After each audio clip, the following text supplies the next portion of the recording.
कुछ मैचेस, कुछ पारियां और कुछ स्पेल ऐसे होते हैं जिन्हें क्रिकेट के दुनिया में बरसों याद किया जाता है। और मिचेल स्टार्क ने वेस्टइंडीज के खिलाफ जो स्पेल किया है उसे भी हमेशा याद किया जाता रहेगा, क्योंकि मिचेल स्टार्क ने 7.3 ओवर में 4 मेडन, 9 रन और 6 जबरदस्त विकेट लिए हैं। और इन 6 विकेटों की वजह से वेस्टइंडीज की पूरी टीम जो 203 रनों का टारगेट चेस कर रही थी वो 27 रन पर ऑल आउट हो जाती है। और वेस्टइंडीज का 27 रन पर ऑल आउट होना एक और हिस्टोरिक रिकॉर्ड बन जाता है। और इस रिकॉर्ड के साथ वेस्टइंडीज अब उस लिस्ट में चली जाती है जहां पे टेस्ट क्रिकेट के लोवेस्ट स्कोर के मामले में अब ये दूसरे नंबर पे आ चुकी है। लोवेस्ट स्कोर के मामले में न्यूजीलैंड अभी पहले नंबर पर है, जिसे ऑस्ट्रेलिया ने 1955 में 26 रन पर ऑल आउट कर दिया था। और अब एक मर्तबा फिर से वेस्टइंडीज को यहां पर ऑस्ट्रेलिया ने ऑल आउट किया है 27 रन पे। तो अब वेस्टइंडीज यहां पर दूसरी टीम बन चुकी है और वो भी ऑस्ट्रेलिया का शिकार हुई है।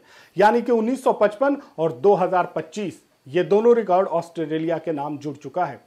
टेस्ट में लोवेस्ट स्कोर की बात करें तो तीसरे नंबर पर साउथ अफ्रीका का नाम आता है, जो 30 रन पे ऑल आउट हो चुकी थी। 1986 में इंग्लैंड ने उसे 30 रन पर ऑल आउट कर दिया था। उसके नीचे अगर आप और आएंगे तो फिर से साउथ अफ्रीका का नाम मिलेगा, जहां पर साउथ अफ्रीका 35 रन पर ऑल आउट हो जाती है और उससे इंग्लैंड ऑल आउट करने में कामयाब होता है।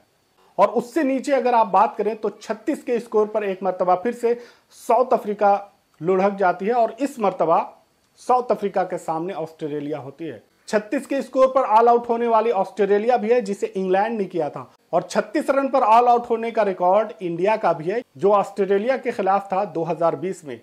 तो ये कुछ लोवेस्ट स्कोर हैं टेस्ट की हिस्ट्री में। लेकिन अभी 2025 में और इस सीजन में, इस एरा में यहां पर वेस्टइंडीज वो टीम बन चुकी है जो पूरी तरह से दूसरे नंबर पे पहुंच गई है। और इस रिकॉर्ड को बनाया है ऑस्ट्रेलिया ने, और उसमें सबसे बड़ा हाथ मिचेल स्टार्क का है। 6 विकेट लिए हैं। 3 टेस्ट मैचों की सीरीज में ऑस्ट्रेलिया तीनों मैच जीत जाती है। ऑस्ट्रेलिया पहला टेस्ट मैच 159 रन से जीतती है, दूसरा टेस्ट मैच 133 रन से और तीसरा टेस्ट मैच 176 रनों से। इस मैच में ऑस्ट्रेलिया टॉस जीतकर पहले बल्लेबाजी करने का फैसला करती है और 225 रन बनाने में कामयाब होती है।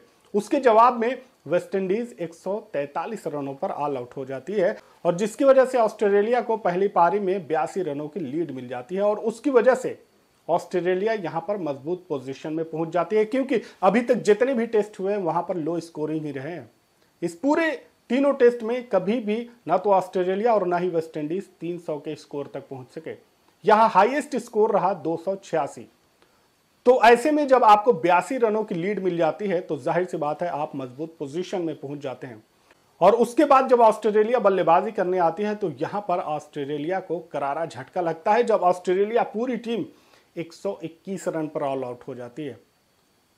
समर जोसेफ और अल्जायरी जोसेफ की शानदार गेंदबाजी की वजह से, जहां पर जोसेफ 4 विकेट लेते हैं और अल्जायरी जोसेफ 5 विकेट लेने में कामयाब होते हैं, और उनकी शानदार गेंदबाजी की वजह से ऑस्ट्रेलिया सिर्फ 121 रन पे ऑल आउट हो जाती है, जिसकी वजह से वेस्टइंडीज को यहां पर 203 रनों का टारगेट मिलता है।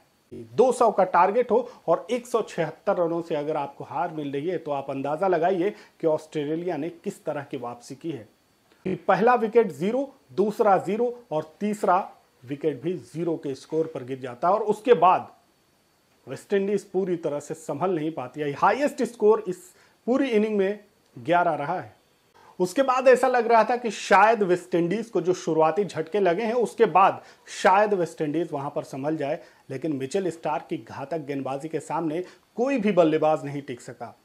5 के स्कोर पर वेस्टइंडीज का चौथा विकेट गिर जाता है। 7 पे जब पहुंचते हैं तो 5वां विकेट गिरता है, और जब 11 के स्कोर पर वेस्टइंडीज पहुंचती है तो उसका 6ठा विकेट भी गिर जाता है।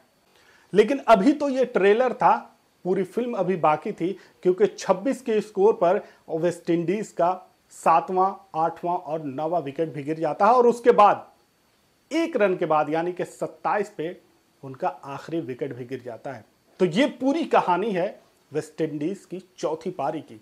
वेस्टइंडीज ने पहली पारी में 143 रन जरूर बनाए, लेकिन उसके बाद दूसरी इनिंग में पूरी तरह से लड़खड़ा गई, और मिचेल स्टार्क ने एक मर्तबा फिर से यह साबित किया कि वो कितने खतरनाक और कितने जबरदस्त गेंदबाज हैं। 7.3 ओवर, 4 मेडन, 9 रन और 6 विकेट। पहली पारी में भी उन्होंने 1 विकेट लिया था, और इस पूरे 3 मैचों की जो सीरीज रही है, इस सीरीज में मिचेल स्टार्क ने कुल मिलाकर 15 विकेट लेने में कामयाब रहे। जबकि दूसरी तरफ वेस्टइंडीज के गेंदबाजों का भी दबदबा रहा। यही वजह है कि ऑस्ट्रेलिया जैसी बड़ी टीम भी बड़ा स्कोर बनाने में कामयाब नहीं हो पाई। तो गेंदबाजों ने बहुत शानदार यहां पर किरदार अदा किया, लेकिन वेस्टइंडीज के बल्लेबाजों की तरफ से वो सपोर्ट नहीं मिल पाया, जिसकी वजह से तीनों मैच यहां पर वेस्टइंडीज हार गई। पहला मैच 159, दूसरा 133 और तीसरा 176 रनों से। समर जोसेफ की बात करें, जो इस पूरे सीरीज में छाए हुए थे, उन्होंने कुल 3 मैचों में 22 विकेट लेने में कामयाब रहे। मिचेल स्टार्क और समर जोसेफ की गेंदबाजी का अगर आप मुकाबला करें तो मिचेल स्टार्क समर जोसेफ से कहीं पीछे नजर आए, क्योंकि मिचेल स्टार्क ने सिर्फ 15 विकेट लिए, समर जोसेफ इन 3 मैचों में 22 विकेट लेने में कामयाब रहे और हर मैच में उन्होंने शानदार गेंदबाजी की।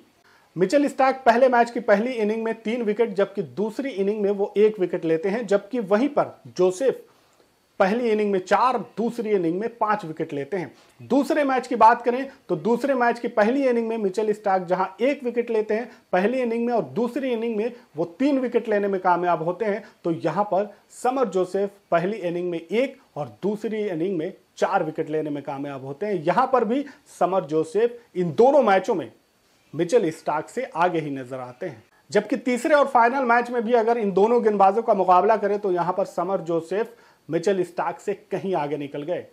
समर जोसेफ जो कि 8 विकेट लेते हैं, मिचेल स्टार्क सिर्फ 7 विकेट लेने में कामयाब होते हैं। लेकिन दूसरी इनिंग में मिचेल स्टार्क ने 6 विकेट लेकर पूरी तरह से वहां पर दबदबा कायम रखा। लेकिन अगर टोटल विकेट की बात करें तो पहली इनिंग में मिचेल स्टार्क सिर्फ 1 विकेट लेते हैं, दूसरी इनिंग में 6, तो और इस तरह से उनके विकेटों की तादाद 7 होती है, जबकि समर जोसेफ पहली इनिंग में 4 और दूसरी इनिंग में फिर से 4 विकेट लेते हैं।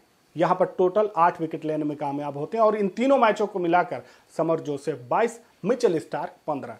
तो ये है इन दोनों गेंदबाजों की कहानी और इन दोनों गेंदबाजों ने जिस तरह से अपना जलवा बिखेरा है। लेकिन कहीं ना कहीं चूंकि शानदार बल्लेबाजी ऑस्ट्रेलिया की थी, जिसकी वजह से यहां पर वेस्टइंडीज उस तरह का जो कुछ अपना किरदार अदा करना था वो नहीं कर पाई। लेकिन इस पूरे मैच की बात करें या इस सीरीज की बात करें तो ऑस्ट्रेलिया छाई रही और आखिरी मैच की आखिरी इनिंग में 27 रन पर वेस्टइंडीज ऑल आउट होती है, तो यहां पर एक वर्ल्ड रिकॉर्ड बन जाता है। और 1986 के बाद 2025 में यह पहला ऐसा रिकॉर्ड बना जब लोएस्ट स्कोर पर वेस्टइंडीज आउट होती है। इस पूरे मामले पर आपकी क्या राय है कमेंट में जरूर बताएं। चैनल पर नए हैं तो इसे सब्सक्राइब कर लें, बेल आइकन जरूर दबा लें ताकि हर वीडियो आप तक पहुंच सके। मिलते हैं अगले वीडियो में, तब तक के लिए आप अपना ख्याल रखें। Thanks for watching.